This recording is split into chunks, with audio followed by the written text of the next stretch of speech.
have something else I'm going to ask you, but first I'm going to look right at this camera and reinforce something he just said, which is that you're talking about dopamine, right? You get a lot more dopamine from getting advice than you do from taking steps to act on it. So I know it's a little bit ironic that we sit on camera and are like, don't listen to people, just do it.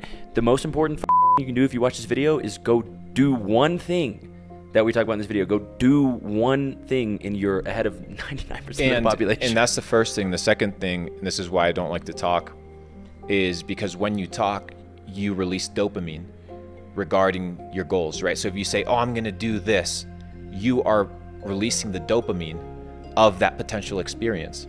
So you get high on dreaming. Telling people what you're going to do instead of doing it. You get off on dreams. You know, people make careers out of it. So your goal is to transcend that, to shut the up. Lead by example. And to level up. Yeah. Okay, now I have to ask you this too, because going on this journey, there's a number of questions that people are going to have, and the fastest way I think to get people there is to answer them straight on the head. And I bet Brett asked you this yesterday when you were talking. So what if I'm watching this video and I say, oh, but Luke, we talk about no fast food, no more Chipotle. Alex Hormozi built a $100 million business, and he talks about eating Chick-fil-A and Chipotle every day. So can I just eat like eat myself like be successful anyway? Yeah, if you're trying to be Alex Hormozi.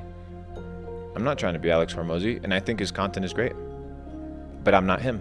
So you just have to figure out what is yours and what isn't for you, right? So I have this principle of take the meat, leave the bones. Instead of just throwing everything away because you disagree on some points, the man has massive value to offer. So in that situation, it would be more so understanding that he has a different philosophy on a different area of life, and so be it. And that's okay. So it's understanding what you want of life and figuring out who you want to emulate and what heroes you want to embody.